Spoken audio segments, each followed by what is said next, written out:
ঈশ্বরকে ধন্যবাদ জানাই, তিনি আরেকটি সুন্দর সুযোগ করে দিয়েছেন ঈশ্বরের বাক্য সম্পর্কে আলোচনা করার জন্য।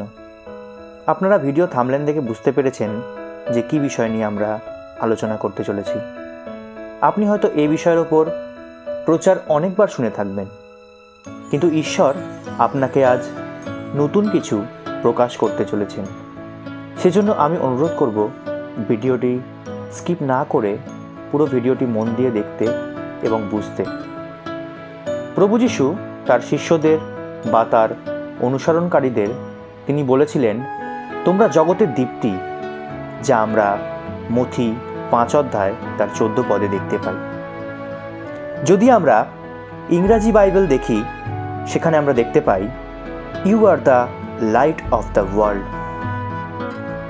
বাংলা বাইবেলে হয়তো আমরা অতটা গুরুত্ব বুঝতে পারি না যতটা ইংরাজি বাইবেল পড়লে বুঝতে পারি, কারণ লাইট শব্দের আগে আর্টিকেল দি ব্যবহার করা হয়েছে। আর আমাদের কম বেশি সবারই অভিজ্ঞতা আছে এই যে দি আর্টিকেল এর ব্যবহার সম্পর্কে। বিশেষ কোনো স্থান, কাল বা পাত্রের আগে এই আর্টিকেল দি ব্যবহার করা হয়, যেমন দি Bible, the San, the moon ইত্যাদি ইত্যাদি। ইংরাজি গ্রামারের এই ব্যবহারেই আমরা সাধারণভাবেই বুঝতে পারি যে প্রভু যীশু তার শিষ্যদের বা অনুসরণকারীদের বা আমাদেরকে তিনি কতটা বিশেষ স্থানে বা বিশেষ পরিচয়ে তিনি রেখেছেন বা রাখতে চান বা তিনি রাখছেন। আসুন এবার আমরা এই দীপ্তি বা লাইটের গভীরে ঢোকার চেষ্টা করি, কারণ এই লাইট বা দীপ্তি সম্পর্কে যে প্রচার আপনারা শুনে থাকেন, যেমন লাইট অন্ধকারে আলো দেয়, লাইট মানুষদের সুরক্ষা দেয়, লাইট মানুষকে আকর্ষণ করে, বা লাইট বা আলোর মাধ্যমে গাছ তাদের খাদ্য তৈরি করে ইত্যাদি ইত্যাদি। মথি 5 অধ্যায় 14 পদে প্রভু যীশু যে দীপ্তি বা লাইটের কথা বলেছেন, গ্রিক ভাষাতে ফোস বলে আমরা দেখতে পাই। তার মানে ফায়ার লাইট, অর্থাৎ জ্বলন্ত আলো বা আগুনের আলো,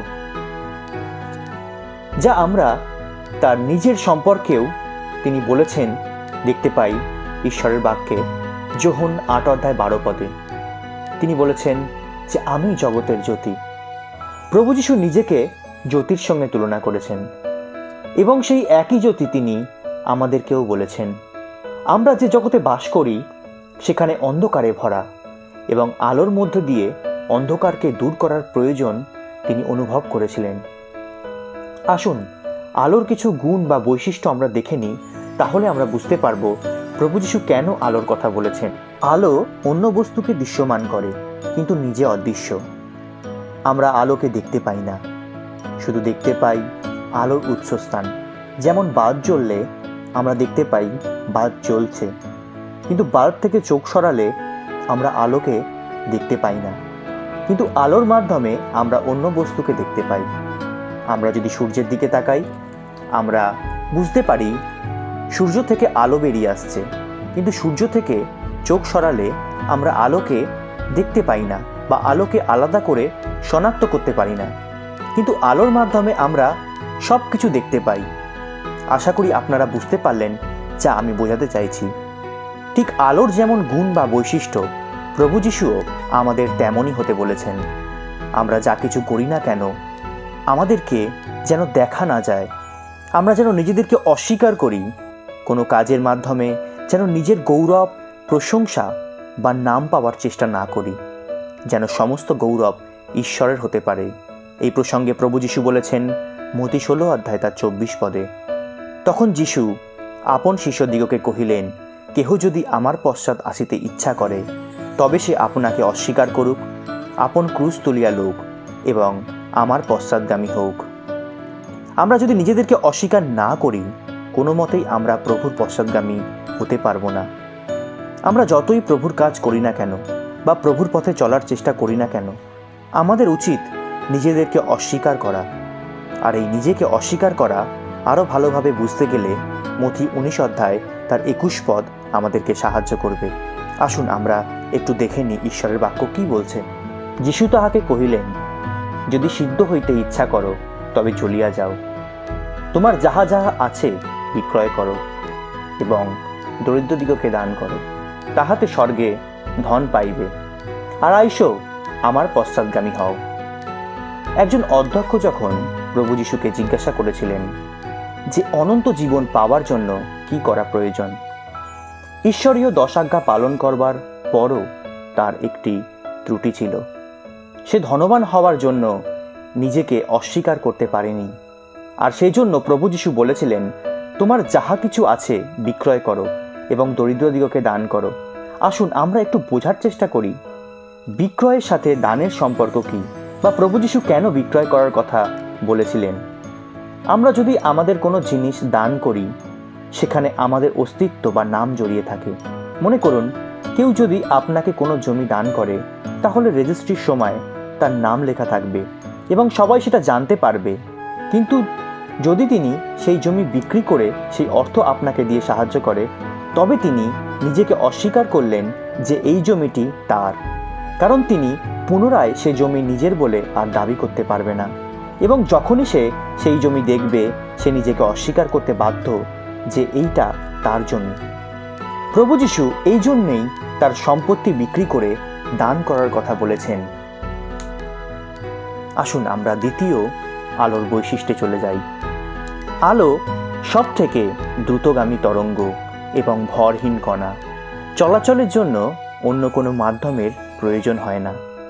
যদি আমাদের বিজ্ঞান সম্পর্কে জ্ঞান থাকে, তাহলে হয়তো আমরা জানি যে আলো সব থেকে দ্রুতগামী তরঙ্গ। এর গতিবেগ 3 × 10⁸ মিটার পার সেকেন্ড। সেজন্য যখন আকাশে বিদ্যুৎ চমকায়, শব্দের চেয়ে আলো কিছুটা আগেই চলে আসে। যখন আমরা প্রভুতে চলি, তখন হয়তো অনেক সময় আমাদের চলার গতি আলোর মতো থাকে না। আমাদের গতি হয়তো অনেক কমে যায়। গির্জায় যাওয়া, সভা সমিতিতে যাওয়া, সুসমাচার প্রচার করা, বাইবেল পড়া বা প্রার্থনা করা, এইসব ক্ষেত্রে অনেক ঢিলেমি বা অলসতা দেখা দেয়। প্রভু যিশু চান যেন ঈশ্বরীয় পথে আমাদের চলার গতিবেগ আলোর মতো হয়। প্রভুর কাজের জন্য যেন সব সময় আমরা প্রস্তুত থাকতে পারি। সেজন্য প্রভু যিশু তার বাক্যের মধ্যে অনেক দৃষ্টান্ত দিয়ে তিনি বুঝিয়েছেন যেন আমরা সব সময় প্রস্তুত থাকতে পারি। অনেক সময় অনেক বিশ্বাসী প্রভুতে চলার পরও প্রভুর ওপর সম্পূর্ণ আস্থা রাখতে পারে না। তারা সাহায্যের জন্য প্রভু ছাড়াও অন্য মাধ্যমের ওপর নির্ভর করে থাকে, যেমন হতে পারে কোনো বাবা বা কোনো গুরু বা তাবিজ, কবচ, এরকম বিভিন্ন বিষয়ের উপর তারা নির্ভর করে থাকে। যারা আপনারা গ্রামাঞ্চলে থাকেন, তারা এই বিষয়টি খুব ভালোভাবে উপলব্ধি করতে পারবেন। অনেক সময় দেখা যায় প্রভুকে বিশ্বাস করার পরও হাতের আঙুলে অনেক রকমের পাথর দেখা যায় তাদের ভাগ্য পরিবর্তনের জন্য, বা তারা অন্য কোনো বিশ্বাসের সাহায্য নেয়, বা অন্য কোনো জায়গায় তারা চায় তাদের সমস্যার সমাধান করার জন্য। আবার অনেকে প্রভুকে বিশ্বাস করার পরও তারা তাদের অর্থকে প্রধান বা গুরুত্বপূর্ণ স্থানে রাখেন এবং তারা মনে করেন যা কিছু বিপদ আসুক না কেন, তারা তাদের অর্থের মাধ্যমে বিপদকে কাটিয়ে উঠবে। বা অনেকে হয়তো তারা তাদের প্রিয়জন বা বিশেষ কোনো ব্যক্তির উপর সম্পূর্ণ নির্ভরশীল থাকেন। এরকম বিভিন্ন মাধ্যম ব্যবহার করে অনেক মানুষকে চলতে দেখা যায়। কিন্তু প্রভু যিশু তার শিষ্যদেরকে, তার অনুগামীদেরকে আলোর মতো কেবল উৎস থেকে বেরিয়ে আর অন্য কোনো মাধ্যম না ব্যবহার করে এগিয়ে যেতে বলেন, যেন আমাদের মাধ্যম, আমাদের মুক্তিদাতা, ত্রাণকর্তা, পরিত্রাতা প্রভু যিশু হন। কারণ তিনি আমাদের উৎস, তার মাধ্যমেই আমাদের নতুন জীবনের পথ চলা শুরু। আর তিনি তার বাক্যে বলেছেন, আমি পথ, সত্য ও জীবন। যোহন 14:6। যেরকম আলো উৎসস্থান থেকে উৎপন্ন হয়ে কোনো মাধ্যম ছাড়া সব থেকে দ্রুত গতিতে এগিয়ে যায়, যদি আমরা শব্দকে লক্ষ্য করি, শব্দ তরল বা গ্যাস বা কঠিন মাধ্যমের মধ্য দিয়ে অগ্রসর হয় এবং আলোর থেকে পিছিয়ে পড়ে। প্রভু যিশু চান যেন আমরা অন্য মাধ্যম ব্যবহার করে পিছিয়ে না পড়ি, কিন্তু আলোর মতো উৎসস্থান থেকে নির্গত হয়ে এগিয়ে যাই এবং অনন্ত জীবনের পথে আমাদের নিজেদেরকে প্রস্তুত রাখি। আলোর তৃতীয় বৈশিষ্ট্য, আলোর মধ্যে বিভিন্ন রঙের মিশ্রণ থাকে এবং আমরা সাদা আলো পেয়ে থাকি। লাল রং বা রেড কালার। রেড কালার বা লাল রং খুবই পরিচিত একটি রং আমাদের জন্য, কারণ রাস্তায় ট্রাফিক সিগন্যালে আমরা এই রং দেখতে পাই, বা ট্রেনের লাইনের সিগন্যালে এই রং দেখতে পাওয়া যায়, কারণ লাল রং দূর থেকে দেখা যায় এবং আকর্ষণীয় একটি রং। অর্থাৎ লাল রং মানে সতর্কতা বোঝায়। আজ প্রভু যিশুও আমাদের সতর্ক হতে বলেন, কারণ আমরা অনেকে তার বাধ্য হয়ে জীবনযাপন করছি না এবং নিজেদের সর্বনাশ ঘটাচ্ছি। যেমন ঈশ্বরের বাক্য বলে হিতোপদেশ 13 অধ্যায় 13 পদে, যে বাক্যকে তুচ্ছ করে সে আপনার সর্বনাশ ঘটায়, যে ভয়পূর্বক আজ্ঞা মানে সে পুরস্কার পায়। যেমনভাবে রেড কালার বা লাল রং সেই সিগন্যালে ব্যবহার হয়ে থাকে এবং অ্যাক্সিডেন্ট বা বিভিন্ন বিপদের হাত থেকে আমাদেরকে রক্ষা করে, ঠিক একইভাবে আলোর মধ্যে থাকা লাল রং যেন আজ আমাদের শিক্ষা দিচ্ছে যেন আমরা সতর্ক হই ও ঈশ্বরের বাক্যের বাধ্য হই এবং নিজেদের জীবনে সর্বনাশ না ঘটাই। দ্বিতীয় রং অরেঞ্জ। এই অরেঞ্জ রং মানে কমলা, বা আমরা গেরুয়া রঙও বলে থাকি। আর কমলা বা গেরুয়া রং আমাদেরকে উৎসর্গ, ত্যাগ বা বলিদান সম্পর্কে বোঝায়। আমরা পুরাতন নিয়মে দেখেছি যে মানুষরা তাদের প্রিয় পশু বলিদানের মাধ্যমে তারা ত্যাগ স্বীকার করত, তাদের পাপের ক্ষমাও তারা চাইত। কিন্তু নতুন নিয়মে ঈশ্বরের বাক্য আমাদেরকে বলে, রোমীয় 12 অধ্যায় 1 পদ, অতএব হে ভাতৃগণ, ঈশ্বরের নানা করুণার অনুরোধে আমি তোমাদিগকে বিনতি করিতেছি, তোমরা আপন আপন দেহকে জীবিত, পবিত্র, ঈশ্বরের প্রীতিজনক বলিরূপে উৎসর্গ করো। ইহাই তোমাদের চিত্তসঙ্গত আরাধনা।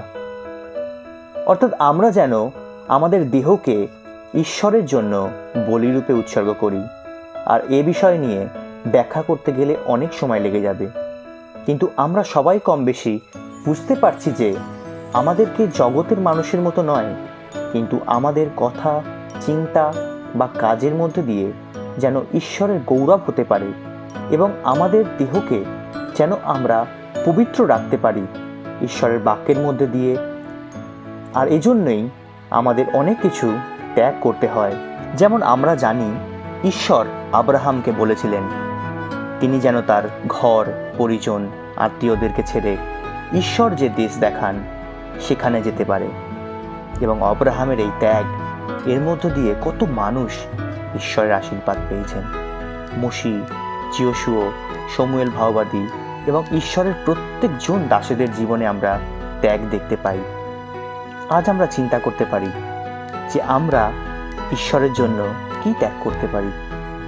হতে পারে অনেক বেশি সময় আপনি মোবাইলে নষ্ট করে দিচ্ছেন, ফেসবুক, টুইটারে, বা হয়তো টিভি দেখে, বা হয়তো গল্পগুজব করে, বা হয়তো অনেক বেশি ঘুমের মধ্য দিয়ে অনেক সময়কে নষ্ট করে দিচ্ছেন, বা হয়তো আত্মীয় স্বজনদের নিয়ে আপনি অনেক বেশি ব্যস্ত, বা কোনো বাজে কাজে, বাজে অভ্যাসে আপনি চিন্তাতে ব্যস্ত আছেন। আজ আপনি চিন্তা করুন ঈশ্বরের জন্য আপনি কি ত্যাগ করতে পারেন। আসুন তৃতীয় রঙের দিকে আমরা এগিয়ে যাই, ইয়েলো বা হলুদ রং। ইয়েলো বা হলুদ রঙও আমাদের পরিচিত একটি রং। হলুদ রং বলতে বোঝায় আনন্দ বা উল্লাসের একটি চিহ্ন। এবং প্রভু যিশু তিনি সবসময় ঈশ্বরেতে আনন্দ করার কথা বলেছেন। তিনি সবসময় আত্মিক বিষয়ের কথা বলেছেন। প্রভু যিশু তার বাক্যে তিনি বলেছেন, যোহন 15 অধ্যায় 11 পদ, এই সকল কথা তোমাদিগকে বলিয়াছি যেন আমার আনন্দ তোমাদিগতে থাকে এবং তোমাদের আনন্দ সম্পূর্ণ হয়।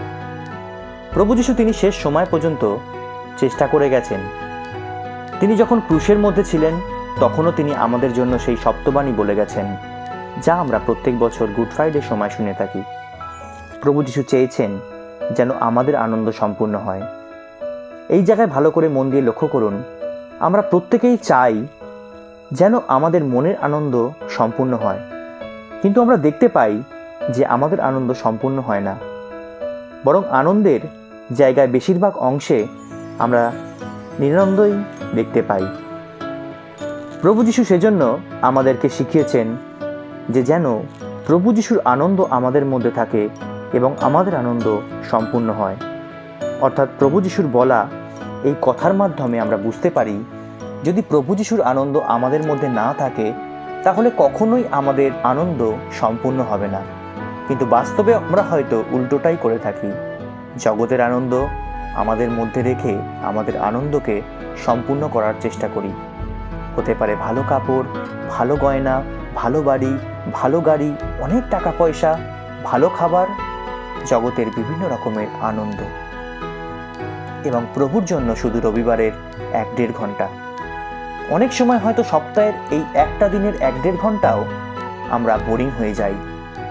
আজ আমাদের চিন্তা করার প্রয়োজন, কিভাবে আমরা আমাদের আনন্দকে পূর্ণ করার চেষ্টা করছি। আসুন আমরা চতুর্থ রঙের দিকে চলে যাই, গ্রিন।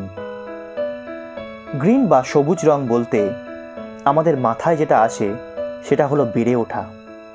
ঈশ্বরের বাক্য আমাদেরকে বলে 2 পিতর 3:18, কিন্তু আমাদের প্রভু ও ত্রাণকর্তা যীশু খ্রিস্টের অনুগ্রহ ও জ্ঞানে বর্ধিষ্ণু হও, এখন ও অনন্তকাল পর্যন্ত তাহার গৌরব হোক। একটি শিশু যখন ছোট থেকে বেড়ে ওঠে, যেমন তার জাগতিকভাবে বৃদ্ধির জন্য পর্যাপ্ত খাবার, লেখাপড়া এইসবের প্রয়োজন হয়, ঠিক একই রকমভাবে ঈশ্বরের অনুগ্রহ ও জ্ঞানেরও প্রয়োজন আমাদের আত্মিক বৃদ্ধির জন্য। যখন আমরা আমাদের জীবনে আত্মিকভাবে বৃদ্ধি পেতে থাকি, তখন আমরা আমাদের জীবন পবিত্র আত্মার পরিচালনায় পরিচালিত করতে পারি এবং ঈশ্বর যেভাবে তিনি আমাদের জীবনের বৃদ্ধি চান। আজ আমরা চিন্তা করতে পারি যে কিভাবে আমরা আমাদের জীবনে বৃদ্ধি ঘটাচ্ছি। বিভিন্ন নামি দামি মানুষ বা জাগতিক ও আর্থিকভাবে প্রভাবশালী মানুষের অনুগ্রহে, না ঈশ্বরের অনুগ্রহের মধ্য থেকে আমাদের জীবনের বৃদ্ধি ঘটছে? কার জ্ঞানে আমাদের জীবনের পথে আমরা হাঁটছি? পাড়ার প্রিয় মানুষ, আপনার পরিবারের প্রিয় মানুষ, বা আপনার মণ্ডলীর প্রিয় মানুষ, বা হয়তো আপনার পালক মহাশয় হতে পারে, তার জ্ঞানে, না ঈশ্বরীয় জ্ঞানে? আসুন আমরা ঈশ্বরীয় জ্ঞানে এবং অনুগ্রহেতে বেড়ে ওঠার চেষ্টা করি। আসুন আমরা পঞ্চম রঙের দিকে যাই, ব্লু। ব্লু বা নীল রঙও আমাদের খুব পরিচিত একটা রং। এই নীল রং বলতে বোঝায় নির্ভরযোগ্যতা। যদি আমরা ঈশ্বরের বাক্য দেখি, ইব্রিয় 13:8, খ্রিস্ট কল্য ও অদ্য এবং অনন্তকাল যে সেই আছেন।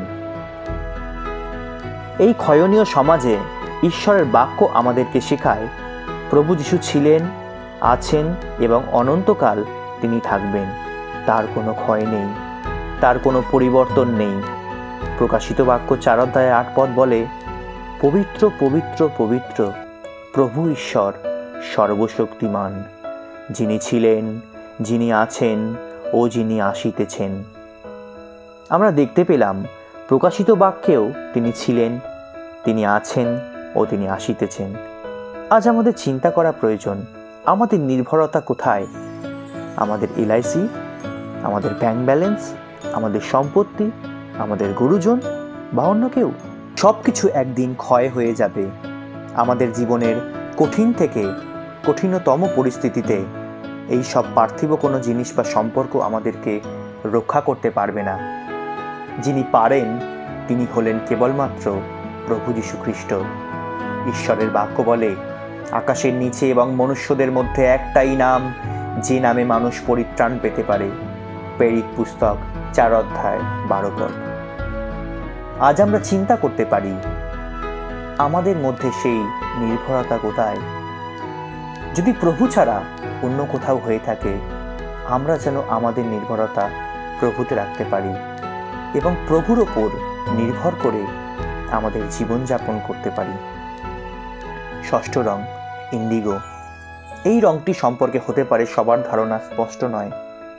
এই রংটি হলো ব্লু এবং ভায়োলেটের একটি মিশ্রণ, একটি ডিপ এবং সমৃদ্ধ রং। এই রংটিকে রহস্যের সঙ্গে তুলনা করা যেতে পারে, বা এই রংটির মানে বলতে যা বোঝায় তা হলো রহস্য। আমাদের বিশ্বাসী জীবন সত্যি যেন রহস্যের মতো। ঈশ্বরের আশীর্বাদ প্রতিনিয়ত আমাদের সঙ্গে সাথে থাকে এবং ঈশ্বরীয় আনন্দে আমাদের জীবন যেন ভরপুর থাকে, যা দেখে আমাদের পাড়া প্রতিবেশীরা খুব অবাক হয়ে যায় যে কিভাবে সম্ভব এত সুন্দরভাবে বিশ্বাসীরা তাদের পরিবারকে নিয়ে থাকে। প্রত্যেকটা কাজে সফলতা, সমৃদ্ধি, শৃঙ্খলার জীবন। বিশেষ করে লক্ষ্য করা যায়, যদি কোনো ভাই বা বোন অন্য কোনো বিশ্বাস থেকে যদি প্রভুর বিশ্বাসে আসে, ঈশ্বরীয় পথে জীবনযাপন করা শুরু করে এবং যখনই ঈশ্বরের আশীর্বাদ তার উপরে আসতে থাকে, তখন আশপাশের মানুষরা অনেক রকমের কথা বলে থাকেন যে ও খ্রিস্টান হয়েছে বলে ওকে এটা সেটা দিয়েছে, ইত্যাদি ইত্যাদি। ঈশ্বরে নির্ভর জীবন হলো ঈশ্বরের উপর পূর্ণ সমর্পণের জীবন, এবং যারা আমরা ঈশ্বরের উপর পূর্ণ সমর্পণ করি ঈশ্বরের বাক্যে, তাদেরকে এই কথা বলেন মতি 7:7 যাচনা করো তোমাদিগকে দেওয়া যাবে, অন্বেষণ করো পাইবে, দ্বারে আঘাত করো তোমাদের জন্য খুলিয়া দেওয়া যাইবে। আসুন আমরা 7ম রঙের দিকে এগিয়ে যাই, ভায়োলেট। এই ভায়োলেট রং বলতে আমরা যা বুঝি তা হলো আভিজাত্য বা রাজকীয়, অর্থাৎ উচ্চ বংশ, উচ্চ মর্যাদা সম্পন্ন। যদি আমরা ঈশ্বরের বাক্য দেখি 1 পিতর 2:9, কিন্তু তোমরা মনোনীত বংশ, রাজকীয় যাজকবর্গ, পবিত্র জাতি, নিজস্ব প্রজাবৃন্দ। আজ হতে পারে আমাদের ব্যক্তিগত পরিচয় আছে, হতে পারে জগতের দৃষ্টিতে বড় জাত বা ছোট জাত, বা হতে পারে আমরা অনেক সময় মানুষের কাছে তুচ্ছীকৃত। কিন্তু যখন আমরা প্রভু যিশুকে বিশ্বাস করি এবং গ্রহণ করি, তখন আমরা ঈশ্বরের সন্তান বলে পরিচিত হই, যা আমরা যখন 1:12 দেখতে পাই। এবং ঈশ্বর আমাদেরকে 1 পিতর 2:9 ব্যবহৃত যে শব্দ মনোনীত বংশ, রাজকীয় যাজকবর্গ, পবিত্র জাতি বলে তিনি সম্মান করেন। আমাদেরকে মানুষেরা যতই ছোট জাত বা নীচ বলে অসম্মান করুক না কেন, ঈশ্বর আমাদেরকে অনেক সম্মান দেন, উচ্চ বংশমর্যাদার পরিচয় দেন। আমরা দেখতে পেলাম আলোর বিভিন্ন গুণ বা বৈশিষ্ট্যর মধ্যে থেকে যে কিভাবে আমাদের জীবনকে আমরা আলো স্বরূপ করতে পারি। আজ আমরা চিন্তা করতে পারি যে আলোর যে গুণ বা বৈশিষ্ট্য আমরা দেখতে পেলাম তা আমাদের মধ্যে আছে কিনা।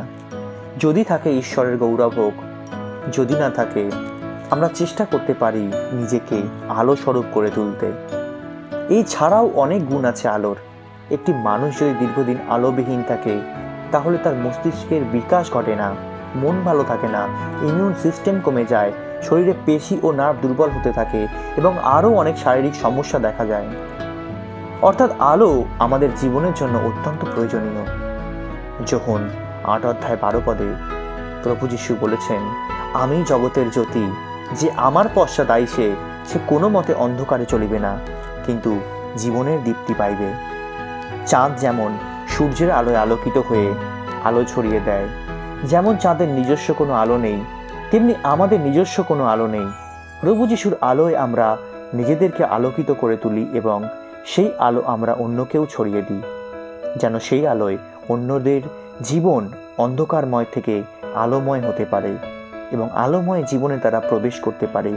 এবং আমরা যেন মনে রাখি, প্রভু যিশু আমাদেরকে যে জ্যোতির কথা বলেছেন সেটা হলো সেই জ্বলন্ত জ্যোতি, অর্থাৎ যে জ্যোতি বা আলোর কথা বলেছেন তা যেন জ্বলতেই থাকে, নিভে না যায়।